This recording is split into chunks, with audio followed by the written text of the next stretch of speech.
Olá, meus amados e queridos amigos cristãos. Hoje eu quero conversar com vocês sobre um assunto. Muito interessante. Batalha espiritual 2. Meus amados irmãos, mas antes disso, eu gostaria de pedir para vocês que dêem um like aí para me ajudar com as visualizações, que vocês se inscrevam no meu canal e compartilhem, tá bom? E roda a vinheta.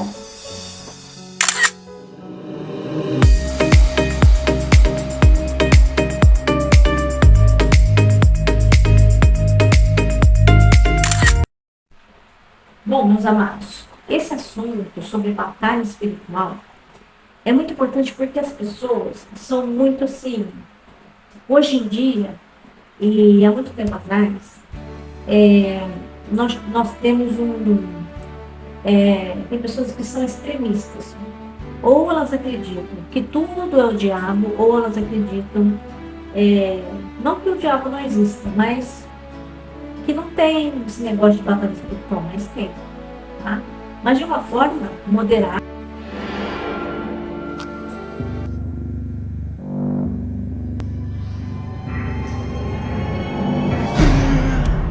Essa palavra veio ao meu coração essa noite, depois de um sonho que eu tive. Pastor, tá acontecendo alguma coisa aí. Fica tranquilo, vai dar tudo certo.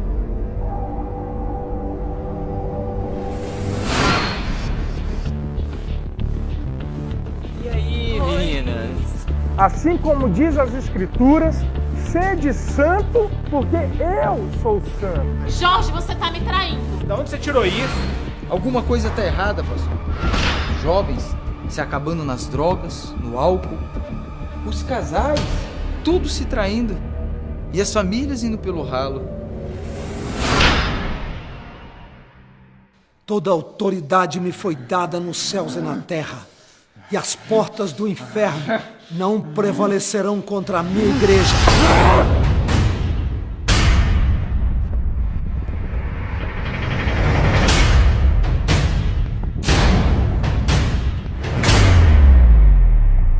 Pegue tudo que você trouxe. Vai embora agora. Em nome de Jesus!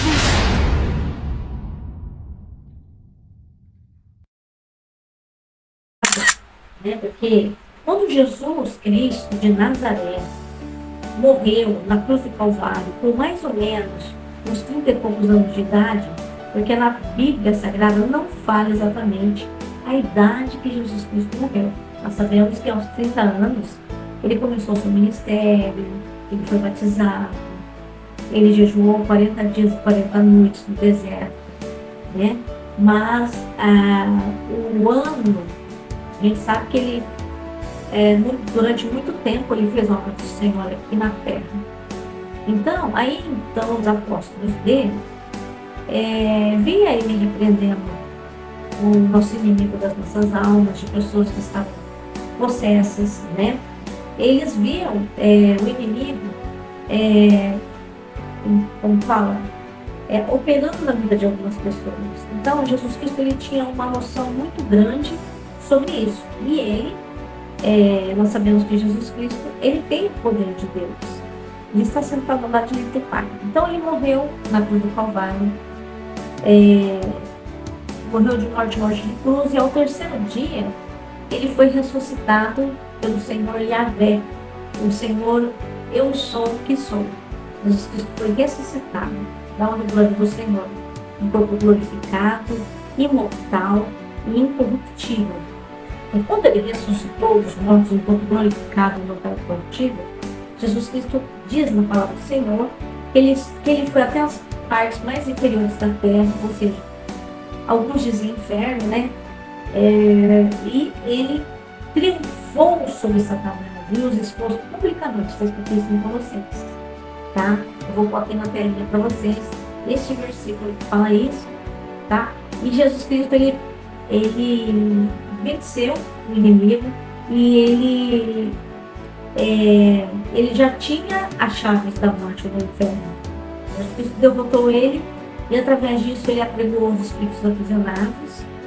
E aí, Jesus Cristo já venceu ele. Então, em nome dele, Em nome de Jesus nós temos autoridade, mas sem o nome de Jesus Cristo, sem estar consagrado, ungido, separado, jejuando em oração, também não adianta falar só em nome de Jesus. Nós temos que nos consagrar, buscar a Deus, porque sem o poder de Deus, sem a unção de Deus, nós não conseguimos falar verdadeiramente do amor de Jesus Cristo de Nazaré. Tá bem, meus amigos? Então eu quero ler aqui para vocês um versículo que está na palavra do Senhor, para nós meditarmos, tá? Esse livro está em Efésios, no capítulo 6, tá? Eu quero ler para que nós tenhamos uma ideia bem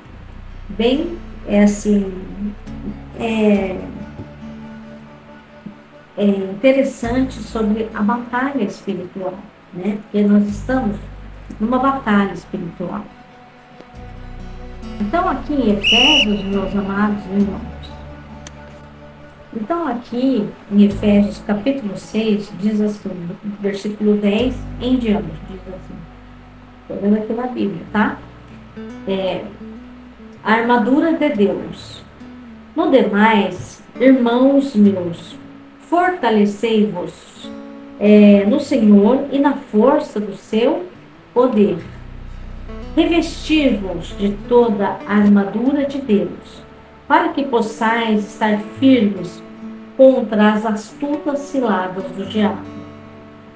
Porque não temos que lutar contra a carne e o sangue, mas sim contra os principados, contra as potestades, contra os príncipes das trevas deste século, meus amados.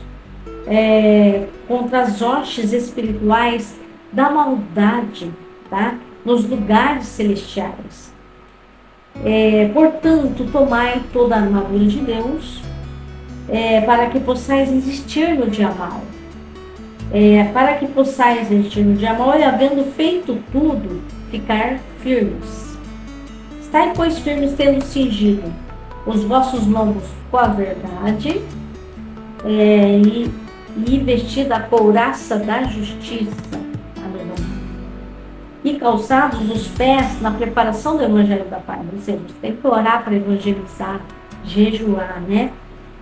Tomando, sobretudo, o escudo da fé, ou seja, nós temos que ter fé. Essa armadura, ela é espiritual, meus amados. É simbólica, mas é espiritual. Quando você está revestido desta forma, o inimigo vê que você está revestido e ele, sabe, ele fica... não tem como ele agir contra você. Tomando, sobretudo, o escudo, né? Imagina aqueles escudos dos romanos, que era quase do tamanho de uma porta, né? Tomando, sobretudo, o escudo da fé, com o qual podereis apagar, né? Apagar, né? Todos os dardos inflamados do maligno, tá, meus amados? Tomai também o capacete da salvação e a espada do Espírito Santo, amém? Que é a palavra de Deus, orando em todo tempo, com toda oração e súplica, no Espírito, esse Espírito com letra maiúscula é o Espírito Santo, tá? E vigiando nisto com toda perseverança e súplica por todos os santos. Tá? O que é esses santos? Os santos são as pessoas, se você olhar no dicionário, você vai ver que são as pessoas separadas para Deus, para fazer a obra de Deus. Tá bem, meus amados? Então, meus amados, este versículo nós estamos tomando como versículo base para o tema de batalha espiritual neste momento, tá? Um dos principais versículos da Bíblia, que está na Bíblia, tá? Mas nós vamos falar agora sobre o pacifismo, né? Ou guerra espiritual. Que nós temos que ser pacifista ou entrar na guerra espiritual quando for necessário? Porque nem tudo, meus amados, são demônios, tá? Sem entrar no mérito da questão do pacifismo, queremos apenas usar essa ilustração para dizer que não há lugar para pacifistas na guerra espiritual em que a igreja está envolvida. Tá? Você tem que aprender a lutar. A Bíblia diz que estamos num combate, estamos no meio de uma escaramuça. Não é de estranhar que no Novo Testamento a igreja quase sempre é descrita com uma linguagem oriunda do campo militar. Tá? Muita gente hoje fala em igreja. Inclusive há essa ideia, meus amados, muito popular de que a igreja é um grande hospital onde as pessoas vêm para que sejam curadas. Não queremos descartar esse lado, não é isso, tá? Cremos que no Novo Testamento, o Novo Testamento nos dá base para afirmar que há espaço entre o povo de Deus para a cura interior. Okay? Aliás, muita gente vê a igreja dessa maneira, como um grande sanatório, onde nossas esquizofrenias espirituais são tratadas pelo pastor ou por uma equipe. Né? O problema com essa visão é que ela não leva em consideração que no Novo Testamento a igreja é vista como um exército que marcha para frente, marchando, né? Há muitos que estão na igreja há tantos anos esperando para que sejam curados de suas feridas. Talvez o que esteja faltando seja uma palavra como: irmão, toma a tua armadura e vai para o campo de combate, tá? Nós temos que nos preparar espiritualmente, tá? A armadura aqui é como um símbolo para nós, mas cada parte da armadura representa, por exemplo, a espada do Espírito Santo representa que você tem que conhecer a palavra do Senhor. O escudo da fé é a nossa fé. Nós temos que ter fé, né? No nosso coração, na nossa alma e no nosso espírito, tá? E, por exemplo, o capacete da salvação. Nós temos que... A salvação quem é? Jesus. Então, nós temos que investir da salvação de Jesus. O escudo da fé, a couraça da justiça. Tem que procurar ser uma pessoa justa. E também sempre procurar a verdade, dizer a verdade. Eu sei que nós não seremos perfeitos nisso, mas nós temos que tentar ter essa armadura celestial no nosso corpo espiritual para que nós possamos combater o inimigo. Tá? E também fala sobre as sandálias na preparação do Evangelho da Paz. Se é para você pôr uma sandália, para você pregar o Evangelho da Paz, que é a Bíblia Sagrada, que é o amor de Cristo, a paixão de Cristo por nós, que morreu por nós para que fôssemos salvos eternamente, espiritualmente falando, então nós temos que nos preparar e ler a palavra do Senhor para poder evangelizar. É o evangelismo. Então, uma coisa está ligada na outra. Tá? E há muitos que...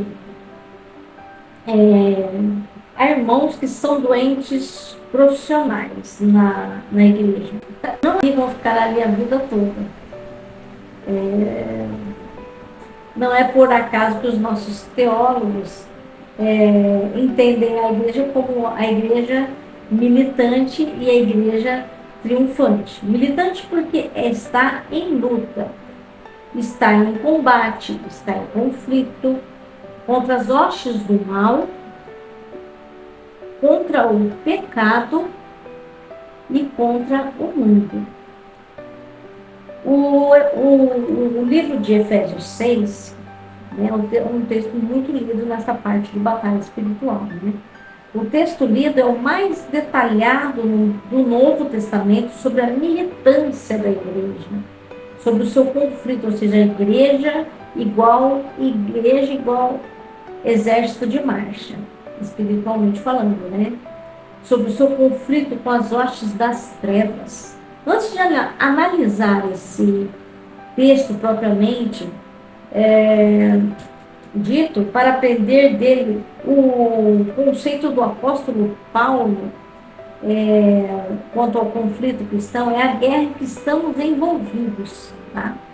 É importante entender a situação em que o apóstolo escreveu essas palavras, né? Então, aqui ele escreveu no contexto, vamos dizer assim, desfaleçais nas minhas tribulações por vós, pois nisso está a vossa glória para ninguém. Que quando Paulo escreveu a carta aos Efésios, ele estava preso em Roma, mas mesmo assim desejava confortar os que sabiam da sua prisão. Não sabemos exatamente todos os detalhes. A carta aos Efésios, na cidade de Éfeso, né? Aos Efésios, né? Porque é na cidade de Éfeso, lá no Oriente Médio, né? E então ele estava preso em Éfeso, na cidade de Éfeso, e na cidade dos Efésios, né? Do povo Efésios, né? Então, isso, talvez outras igrejas da região, o fato de que Deus havia permitido que ele mesmo, sendo o apóstolo designado para pregar aos gentios, né? Ou seja, o que seriam os gentios? Que não conhecem a palavra do Senhor. Tivesse sido lançado na prisão de Roma, ficando impedido, assim, de realizar o seu ministério. É isso que ele diz no capítulo 3, no verso 13. Portanto, vos peço que não desfaleçais nas minhas tribulações por vós e possivelmente para as igrejas, que era necessário. Ele podia falar em nome de Jesus Cristo de Nazaré, eu peço que o Senhor me liberte, mas ele não fez isso, tá? Oi, meus amados amigos. Então, terminando aqui, finalizando o estudo sobre Batalha Espiritual 2, né? Nós vamos continuar depois, porque eu excedi um pouco o meu tempo aqui, tá? E eu gostaria de desejar a vocês a paz do Senhor, a paz do Senhor e Shalom Adonai. Deus esteja abençoando cada um de vocês que ouviram essa mensagem, tá bom? Muito obrigada.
Amém.